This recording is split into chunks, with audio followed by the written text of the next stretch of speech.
The sponsor of this episode is Chadwell Supply, an OG in the multifamily industry. Chadwell is the largest privately owned maintenance and repair supplier, and they deliver orders the next day from local warehouses across the United States. To find out how Chadwell Supply will make your day better, visit www.chadwellsupply.com/difference. Welcome to Beyond the Work, Tales in Multifamily Maintenance. My name is Chris Caramanica. As a 15-plus year veteran in the apartment industry, I have stories to tell, a desire to hear and tell others' stories. As a multiple committee member for NAA, a CAMT advisory board member and a CAMT holder, and a national presenter and educator, I have met and worked with so many great people in our industry at all different levels. This is not going to be a how-to podcast. This is going to be a How Did podcast. We are going to explore the how did tales in multifamily maintenance. How did we do it? How did we learn from it? How did we grow? How did we decide not to do it again? Join me as we go beyond the work. BTW, be a goldfish. Thank you so much for joining me for today's episode. I am super excited because I have my first ever guest. So today I have invited Charlotte Pisciotta, and we're going to talk about leadership lessons from Ted Lasso. Charlotte is an industry presenter with years of experience on both the operations and the supplier side. She's also a national trainer and facilitator. And I'm so excited to speak to her today about some of these lessons that are not just for our maintenance professionals, but are really for anybody and everybody in our industry. And even if you're not in the multifamily industry, these are just really good life lessons that you're going to be able to take away from today's conversation. So right after a quick break from our sponsor, we're going to get right into it and have a very engaging conversation. Welcome all. I'm so glad to have Charlotte Pisciotta here. And we're going to have some fun today talking about something that we're both very passionate about. So with that, let me turn it over to Charlotte. Charlotte, tell me a little bit about yourself, how you got into the business, and what you're currently doing. Absolutely, Chris. And thank you so much for inviting me to be here today. I greatly appreciate it. I am a 26-year veteran in the industry. I started in leasing. I've worked many positions, regional, national director of marketing and sales, and former vice president of full house marketing. Currently, I am the corporate resident experience and leasing trainer. I know it's a long title, so I have to think about it. The titles get harder and harder the longer they get. You know, I have the same problem sometimes. It'd be nice if they could just like break it down to one word and just like perfect. If all of this could just be perfect, that would be a great title. That'd be a great title. So yes, I've been doing this for a long time, and I'm back on the operator side, which is really exciting. And I am a huge Ted Lasso fan. I think most everybody that if you ask anyone what they know about me, that will be the number one thing that you'll get is my guess. Yeah, and for those that are watching it on video today, you are wearing a shirt. I am. That says "Be curious, not judgmental." Yes, and I love that. I love the shirt. I love the theme. I love the just the saying itself. Like it's working in maintenance and being where I've gotten to where I am in my career by being curious. I knew nothing about maintenance when I got into this field. I came from a management background, and the only way I learned how to do anything was be curious. Yeah. So for me, it really resonates. So yeah, absolutely. It's actually a Walt Whitman quote, but of course they use it in the show. Yeah. So yeah, I think that specifically, it's interesting because our industry, we're forced to meet new people every day, right? Mm-hmm. If you're working, even on the supplier side, you're meeting your new customers. On the property side, you're meeting your residents or your prospective residents. And we can go into these situations curious and not judgmental and make it a better experience for everybody. And not to mention have more fun at our jobs when doing them. So. Absolutely. So I'm a big fan of Ted Lasso as well. A little behind the scenes. I was all ready to go to have a podcast about this very topic. And I came across Charlotte and you have spoken about this. I'll let you say it a little bit more in detail, but I'm blown away with the response that you've gotten for talking about leadership lessons from Ted Lasso. So tell me a little bit about that. Like, where did the idea come from? And, let's talk a little bit about, why, Yeah, absolutely. Absolutely. So my parents moved back from California about 3 years ago. And my husband and I decided to move in with them. They're in their early 80s. My dad just had a birthday. And the first winter together, we were trying to find TV shows to watch together. And my mom threw out the idea of Ted Lasso. And I had no idea about the show. I knew a little. I knew that it was something to do with soccer. And I can be a little snotty every now and then, especially when it's doing something that I don't necessarily want to do. But my mom sweet talked me and I said yes. And the first episode, you can grab a leadership lesson. And the one that stood out to me, I think it was actually the second episode, is when Sam is playing, they're out on the pitch, it's practice. And Sam gets tripped and falls. And Ted calls him to the sideline and says, "Hey, Sam, do you know the most, what is it? The most not curious, the animal with the shortest memory." Yep. And Sam says, "Oh, yeah, no, I don't. What is it?" And he says, "It's goldfish, Sam. 5-second memory. Let it Be go. be a goldfish. Be a goldfish, Sam." And And that was it. yeah, and I remember that. I remember that episode, quite vividly. And I've always kind of lived that way. Is one of the things that, especially in the maintenance world, everything that we do is so fast. We make mistakes, things happen, and and all of the multifamily industry, right? And I have experiences with my maintenance team, supervisors and regional managers, and they get down on themselves when they can't get something done quickly, and they'll hold on to it. And I'm going to start saying be a goldfish, definitely after our talk today. But I really say, you know what, let it go. That was then, that was that moment in time. And you just have to move on. You have to, if you hold on to it, you're never going to move forward. You're never going to grow. No. So Yeah, that's exactly it. And we do. And, it can be as simple as a resident calling at 9:05 upset about something. And that can set the tone for your whole day. yeah. And it's hard, it's sometimes hard to turn that off. And we have to remember that one resident was just a few seconds and we still have, 7.5 hours left to our day to impact for the positive. So Charlotte, what is one of the, there's lots of lessons from Ted Lasso, and Yes. and for those of you that have never seen the show, this is not a paid advertisement. We're not getting paid by Apple TV. You can find Ted Lasso on Apple TV. It's only 3 seasons long. If you want a quick weekend binge, you can definitely do it. But what is one of the, I took a lot of lessons out of it, and it's I think that when you are watching a television show that has a message, and it really did have a message, especially throughout the entire run, from that very first episode, second episode you were just talking about, until its finale. What was the one leadership lesson that really stood out for you personally? Wow. You think? My favorite one is showing grace. The scene where Rebecca goes down to talk to Ted end of first season, and she admits the wrongdoing that she had done. And we're going to avoid as many spoilers as possible for those for those of you that have not seen Ted Lasso. I'll just give a little spoiler. I'll give a little spoiler alert.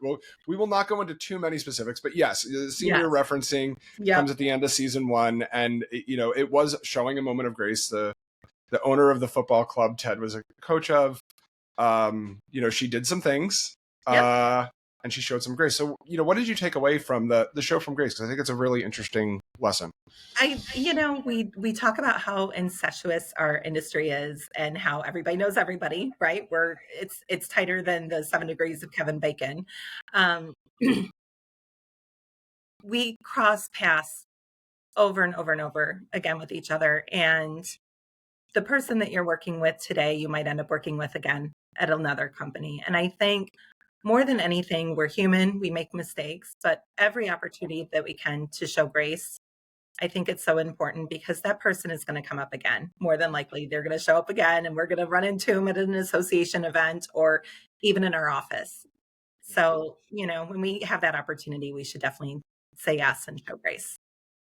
Yeah, I've personally experienced that in my career, and I've seen some people not show grace, and it's one of those things that has come back. But I just think the larger lesson is much more for our industry. It's just the people that you're interacting with on a regular basis. It's that person that honked at you in traffic, or the person that cuts you in line at the grocery store. You never know what somebody else is going through.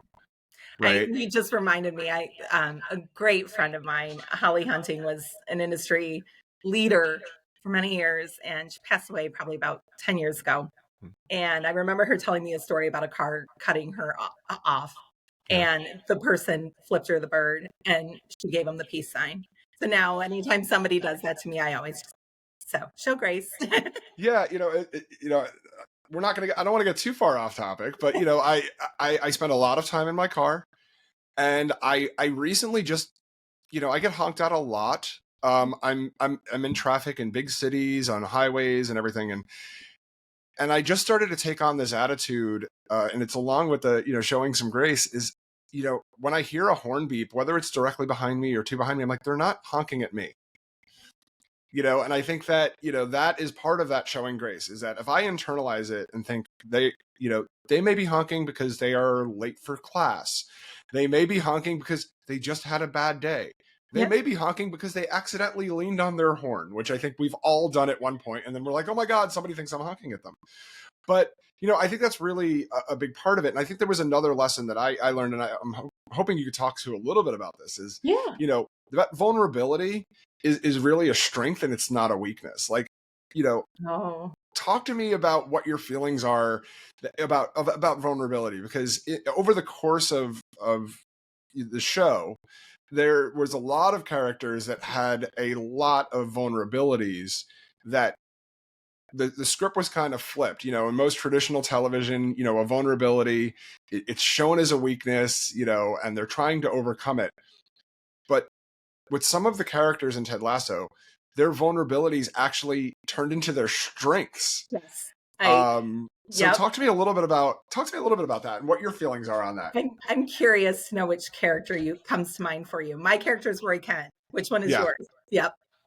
Yeah. So Roy just comes off as this strong attitude, doesn't care what other people think, and there's some cuss words that can absolutely, explain what kind of character he was written as. And I think that they introduced his niece to kind of show the softer side. But what was so cool was my favorite part, the small storyline of when Ted gives Roy a book. He gives all the players a book.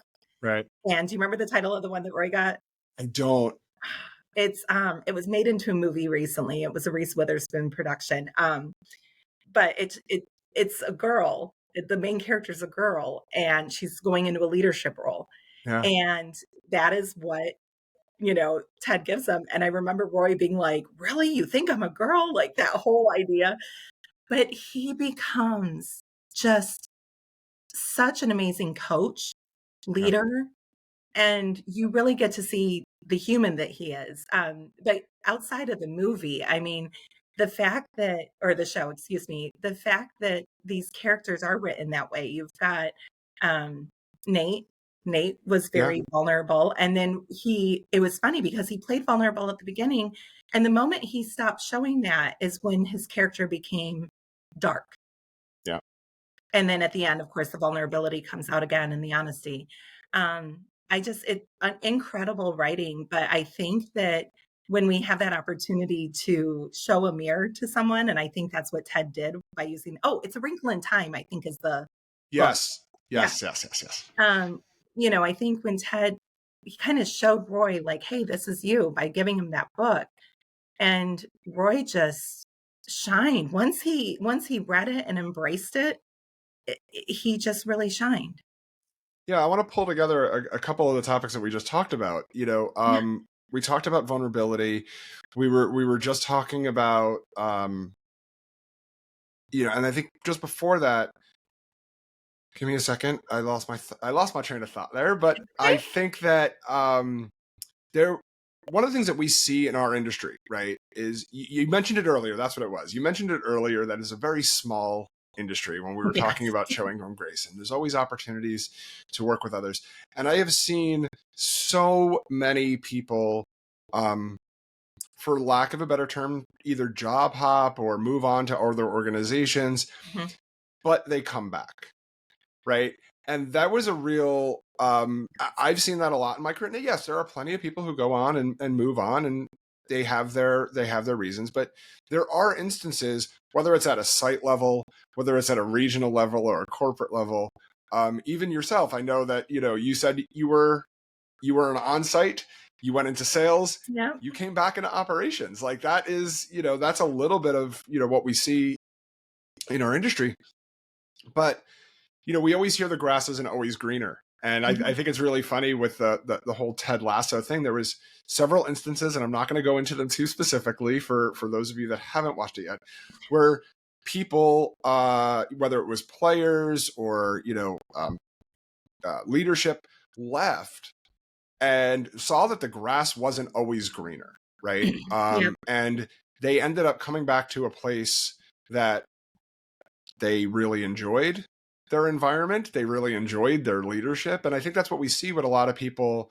The other term I like to use is boomerang.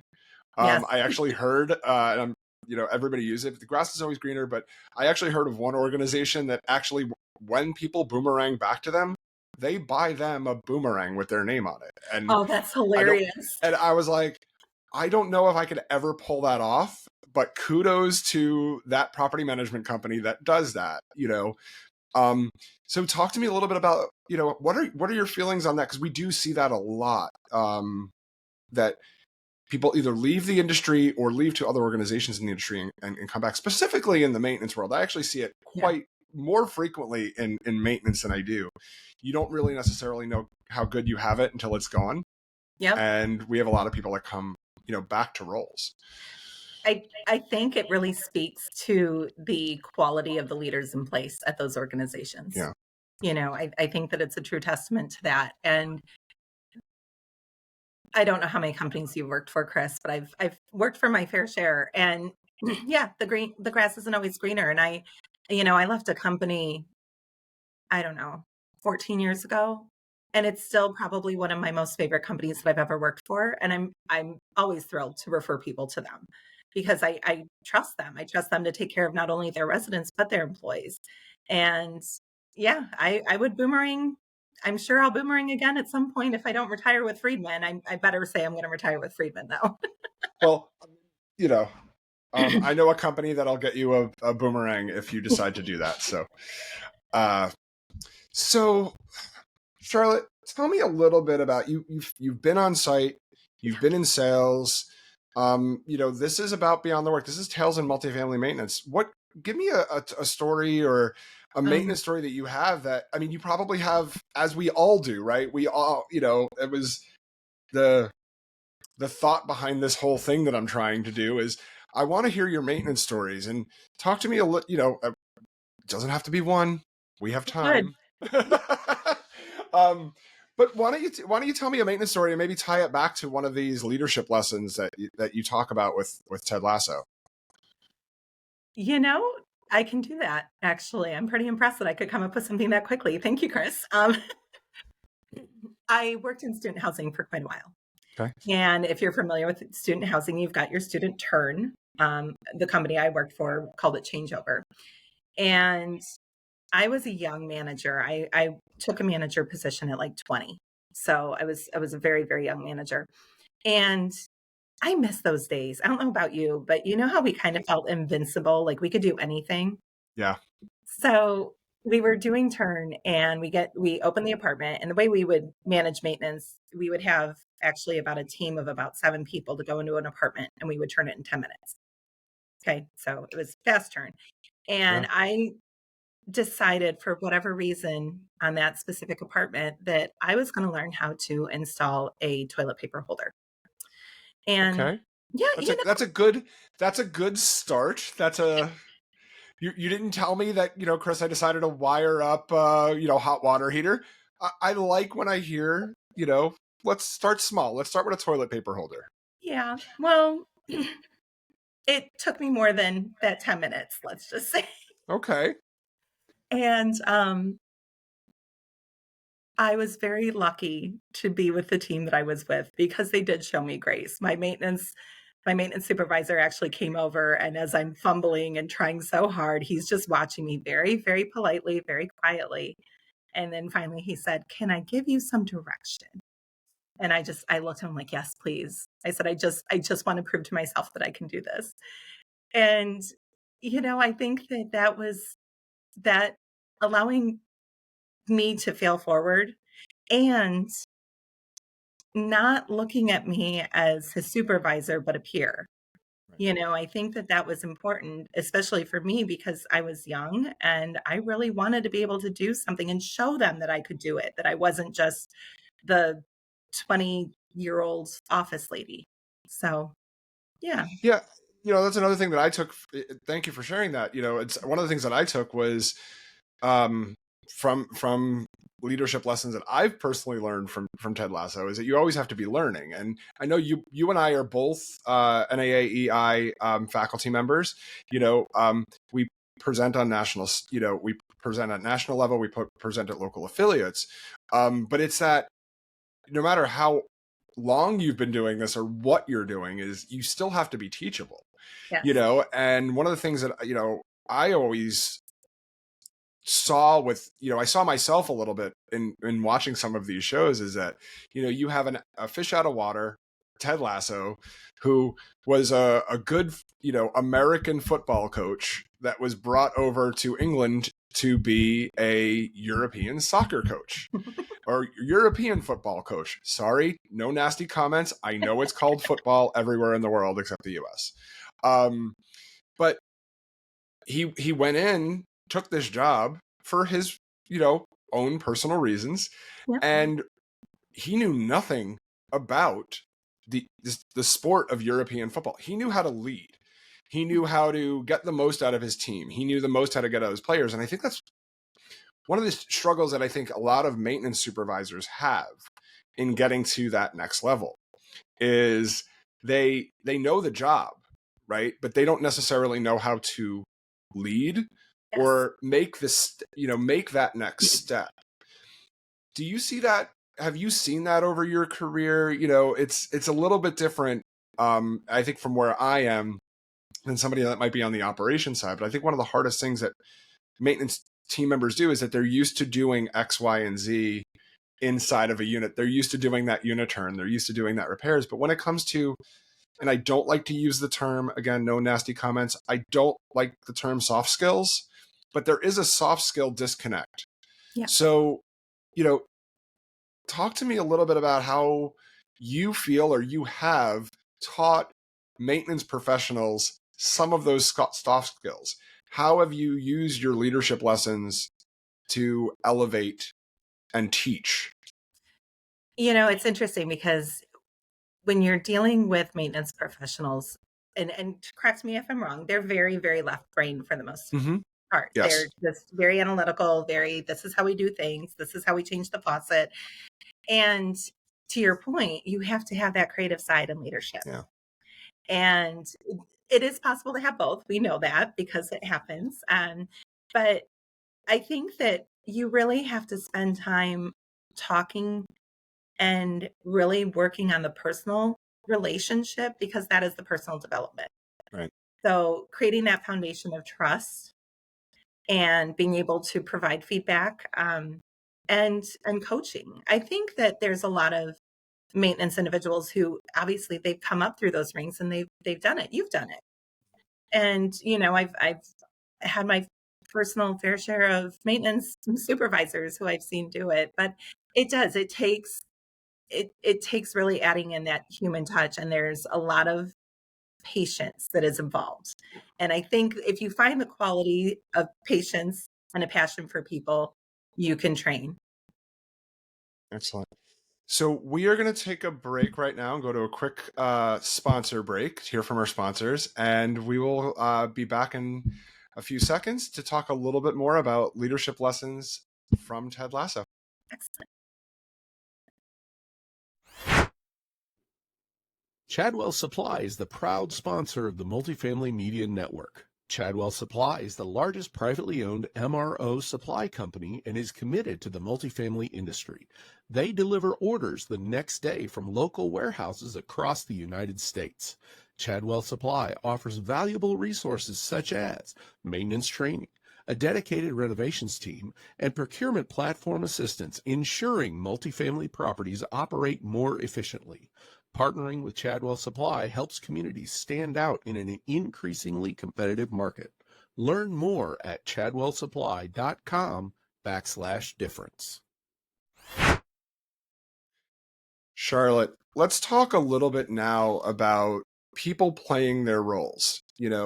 Ted Lasso is about a European football team, and you have, Ted, who is the head coach. He's got several coaches underneath him. He has all of his players. You have people in a corporate office. It's almost like it's the multifamily industry, right? You have, you have 3 or 4 people in an office. Then there's some people on the field, and then there's people that are really doing the for lack of a better word or way to put it, the grunt work, the players, right? Yep. So there's 3 very different, unique things. So talk to me a little bit about some of the leadership lessons when it comes to playing roles, because I think a lot of times we have issues with roles, and some people feel certain kinds of way about their roles. So why don't you talk to me a little bit about playing roles in specifically maintenance? I want to, but we can look at it as a much larger multifamily picture as well. There was a great scene where one of the players had this epiphany that he had to be used as a means to pass the ball. And it got me to thinking about exactly that, right? Like how we have all these different roles and how we really want to try to stay in our lane when we can. But there comes a time where we have to help each other out. And we just talked about turn, and yes, I was the community manager, but I got to be on a maintenance team. So we do have to cross over every now and then, but it is important that when we're working as a team, in order for all the gears to turn properly, if you will, we have to play our part. And I think that we tend to see it a little more, I'm sure, in the office as well as outside the office, where a leasing person who's been there for a while starts taking on some more of the work of an assistant manager, or an assistant manager taking on more of the work of the manager. And not that that's a bad thing. It's a great thing to cross train so they can have those roles. But at the end of the day, in order to keep those gears moving, we really need everybody playing their position. Yes.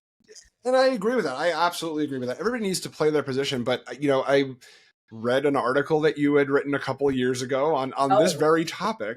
And, one of the things that kind of stood out with me, we're talking about playing roles, but let me see if I can jog your memory a little bit. It was a little earlier in your career, and you needed to write an ad. I did. This goes to show you how old I am. This is back in the day of display ads, when Thursday and Sunday's paper had display ads. And as I had mentioned, I was a new manager.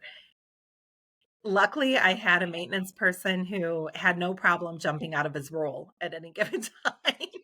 His creative brain worked really, really well. And his name was Dave. Dave came to my office, saw me getting ready to beat my head against a wall, because when you're working on renewal letters and money aspects, the last thing you have in your brain is creativity to write an ad. And I got the call that I had to do it in 10 minutes. So I vented to Dave thinking nothing of it. And he's like, kid, you'll be fine. Don't worry about it. He was very gruff and very stereotypical. Yes. I mean, I hate to say that, but yes. And I say that with a lot of love and admiration and respect. He did. So he left, he went to the maintenance shop, and I didn't think anything of it. And I stared at my blank sheet of paper for a good 10, 15 minutes. And Dave comes back. And Dave not only had an ad written for me. Are you ready for this, Chris? This cracks me up. It was in poem format. Stop. I'm not kidding. He rhymed everything. It was total prose. Oh my gosh, it was amazing.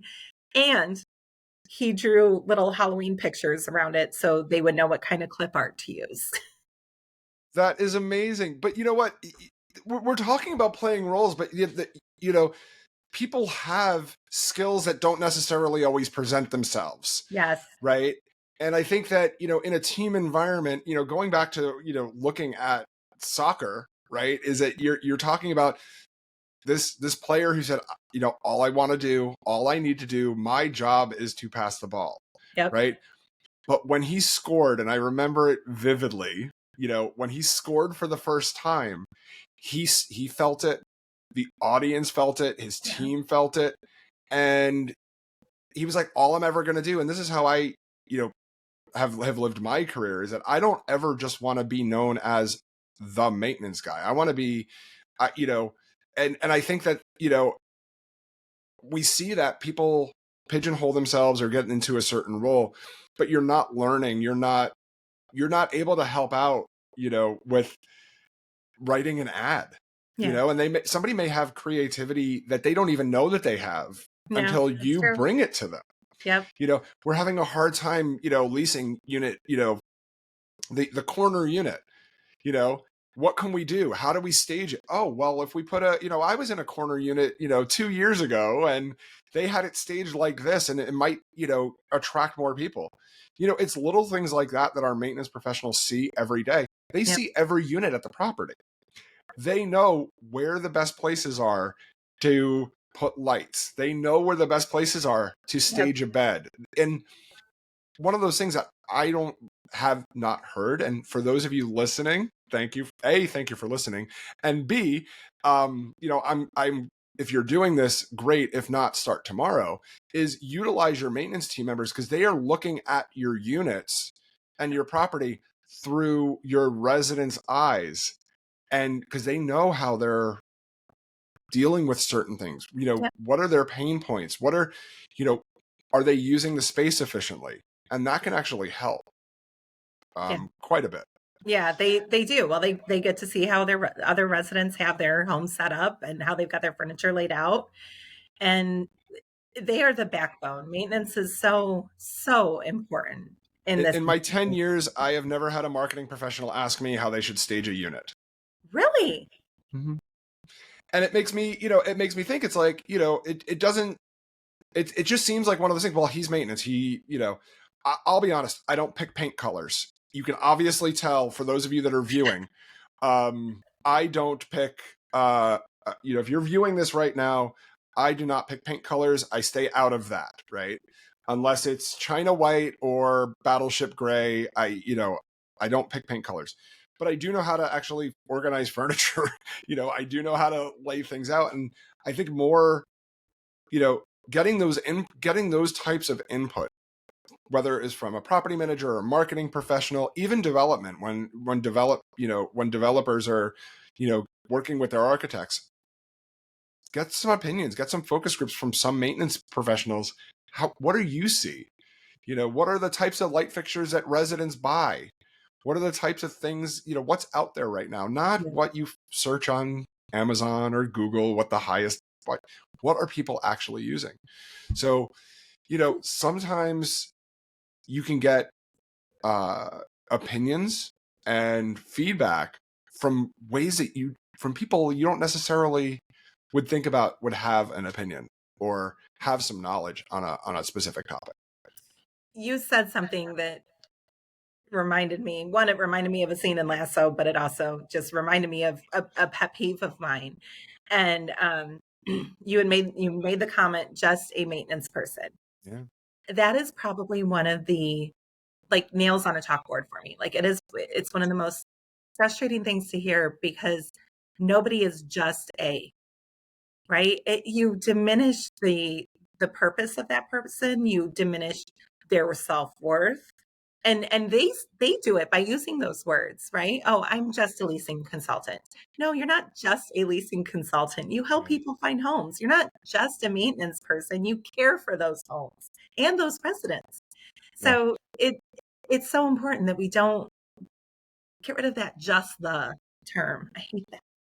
Yeah, I feel weird when I say it, but Yeah. unfortunately I've been on the receiving end of it. Yeah. So it's, thankfully I work for a great organization. I work with some great people that do not think that way. But unfortunately I know that there are people out there that, Well, feel and you that way. just reminded me, not a little off topic, but not. Let's give NAA a plug here. The maintenance legends. Yes. If you were at NAA this year, and I know you were, the power of seeing the group of maintenance professionals on stage and hearing those stories and being able to honor them. So if you're listening and you're not familiar with maintenance legends, look it up on NAA's website, because you can definitely get some recognition for your maintenance people. Yeah, there was some amazing stories. Yeah. It really did it warmed my heart seeing, I think it was 36 of people that were submitted by their teams, by their companies, that they wanted to be recognized. I know there were hundreds of submissions every single month for the better part of 8 months. And actually, thank you for bringing it up, because I wasn't even thinking about it.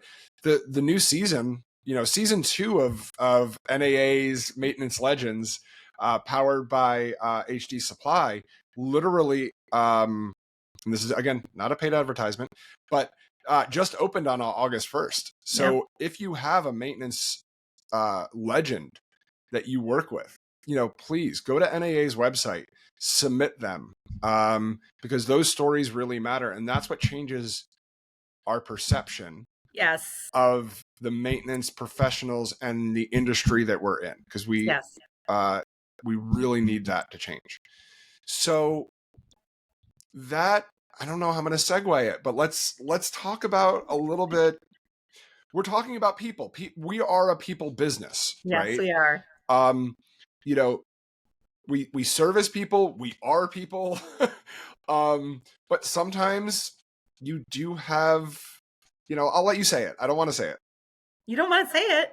No, go ahead. You have the right people or the wrong people in. Yes. Right people, wrong seat. Yeah. Yeah, right people, wrong seat. The first time I heard that term, it was actually through EOS, the Entrepreneurial Operating System. Yep. And it unfortunately it happens. Not everybody is the right fit. And honestly, I think more times out of not, it's culture. But I think it's so important that we recognize those team members, and before we dismiss, we really try to find the right seat for them. And you kind of see it throughout Lasso a little bit with Higgins' character a little bit, and Nate's character, you kind of, and even more of them. And I think that there's a seat for everybody at the table. It's just a matter of finding the right seat, and being able to highlight what people do well and find positions for them where their weaknesses aren't as exposed. Yeah. One of the things that I always hear, and it's very easy, and it's practically it's almost written this way in every single job posting I see for a maintenance person, is jack of all trades, master of none. You were talking about nails on a chalkboard. Yeah. With Justa, jack of all trades, master of none is mine, right? I don't like to. It gives me shivers up my spine already. And going back to that, right person, wrong seat, is that you have people at your organization that are hard workers. They know what they're doing. But let's take it back to maintenance for a second. You have somebody that is not really good with plumbing, but all you keep doing is giving that person plumbing jobs. They are not going to, well, that's what we needed, and he said he can do plumbing. Well, yeah, I can do plumbing too, but there are Right? other people who are more skilled at it, right? Yep. And when I see those job postings and where it's, you need to be a plumber, a cleaner, a carpenter, a painter. You need to know how to do electrical. You need to know how to chemically treat a pool. You need to know how to cut the grass. You need to know how to roof. I'm not exaggerating. These are the things that we all see. Yep. Whereas leasing professional, and no offense to any of our leasing professionals that are listening, it's like, smile. It's like, Yeah. we want you to be no, I don't want to diminish it, because I know that there's a lot of things that are involved in the leasing and the operation side, but it's, we need a people person. We need somebody that we need somebody that can sell, right? One skill. We need you to know how to sell versus the 12 things that I listed off.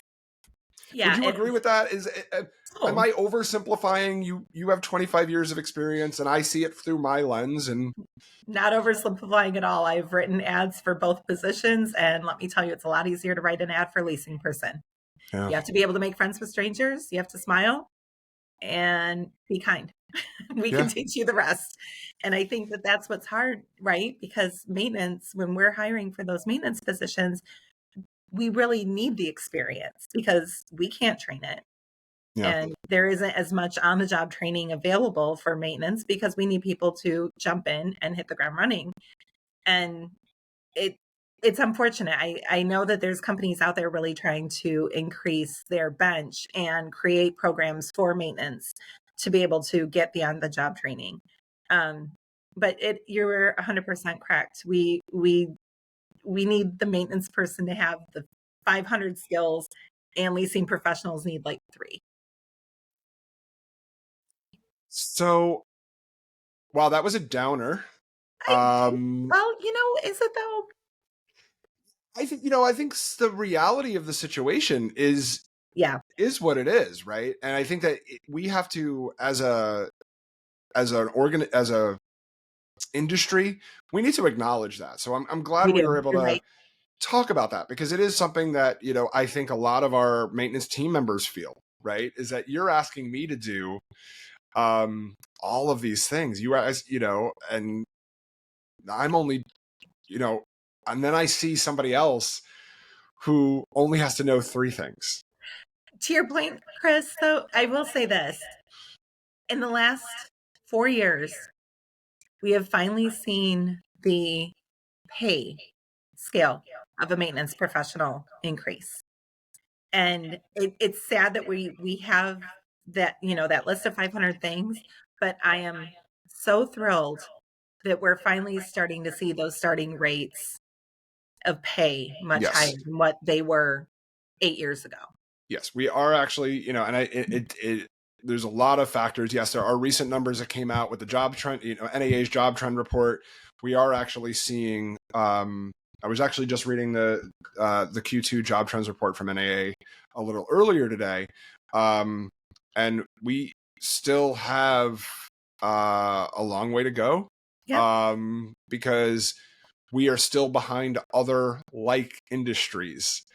But we are seeing some improvement. So I am very happy about that, especially in some of our larger markets that NAA surveys. Good. There, we got a good spin on it. We're not ending it on a bad note. All right. So, on your first episode. I want to, exactly. So I want to, we did get a little, I don't want to say dark, but we got a little, serious there, but I think, we brought it back to, we're optimistic about where we're going. Yes. Right. And I think that's really important. I am an optimist. Again, if my wife is listening, please ignore that. I really do try to look for the best in people. I try to look at the best of the situation. And I have been in some situations where it was really hard to find that silver lining, where it was really hard to be optimistic about. Talk to me a little about your feelings on, I think of it like this. I think optimists do more, right? If you're a pessimist, if you're negative, if you have no emotion or you have no feeling on something, you're not necessarily getting as much accomplished or done and you're definitely not feeling fulfilled. So talk to me a little bit. What are your thoughts on optimism? And it's been a while since we've tied them back to some of the Ted Lasso lessons. Yeah. So let's talk a little bit about that. I think Lasso is the epitome of that optimism. Yeah. His very first day being in the locker room, he hung his believe sign, if you remember, above the door to the office. And I think it's really interesting because he just has this happy-go-lucky, nothing goes wrong. Even when things are going wrong, he just still has that happy face. There is a small underlying storyline about his depression, but that aside, he always keeps that positive outlook. And I think that having that can truly change your outlook on work, on life, on your relationships. Um, I'm a big TikTok person. I love TikTok, and I was watching it a couple days ago, and Reese Witherspoon referred back to oh gosh, another actor.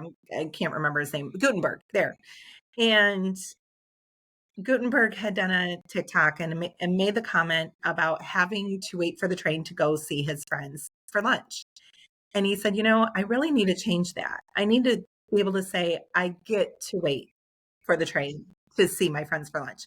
I get to go to a very fancy restaurant with my friends. I get to wake up in the morning. I get to go to work. I get to take care of other people. I think that if we just that simple, I get to 3 words, and how that changes our outlook on what we get to do. Yeah. I remember I made a comment about having to help my friend get an Uber at Apartmentalized. And somebody said, no, you get to get your friend an Uber. And in my mind, I'm like, oh my gosh, that's so true. Like, how lucky am I that I have that friend in the first place? Right. Yeah. So it is. It's the the glass half full. It's just that little piece of optimism. And I think if we could all be a little more like Lasso, the world would Yeah. be a better place. Yeah. I'm a big fan of the get to. Yeah. And I travel a lot, and I constantly hear, oh my God, you have to travel. No, I get to travel. Yeah. And yes, it is the same cities all the time. I literally flew in at midnight last night from Pittsburgh, where I was at for a week. And, some people are like, oh, you have to go to Pittsburgh. No, I get to go to Pittsburgh. I get to do a job that I love and work with people that I don't get to see very often because they're, a flight away. Yeah. I get to see them in person. I get to have face-to-face conversations. So I'm a huge fan of get to. And I think that, having that level of awareness helps turn that your positive outlook about your job, right? Yeah. About your role, about, I get to paint an apartment today. I get to prepare, for a new person that is going to live here. I get to turn this unit. I get to go see Miss Jones and fix her faucet. I haven't talked to her in a while. I want to know how her family is. I want to, maybe she's cooking something that's going to smell really good and give me an idea for dinner tonight, Right. And I have had plenty of residents that have cooked for me when I was in my on-site days. So I was really looking forward to going to their units. Yes. But yeah, I think that get to is something that, I think we as a society don't necessarily have. But I think it's something that's a good takeaway lesson for our industry, is that we get to prepare people's homes. We get to take care of people's lives. We get to watch children grow up or be born. We get to do all of these things, and we're not at a factory. We're not behind we're not making widgets all day on an assembly line. We get to interact with people. We get to have fun and get to meet people. So I'm a big get to person. I'm glad you talked about get to, because that's a big thing for me. Wonderful. So there are so many more lessons from Ted Lasso, Charlotte. This has been a great conversation, and it's not just for.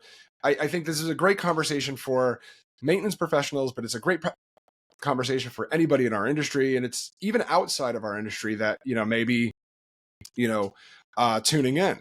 That there are so many great things. And fair warning, gentle audience, I really want to talk about some other types of things that people have learned from, television shows. I read a lot, but I also watch a little too much television.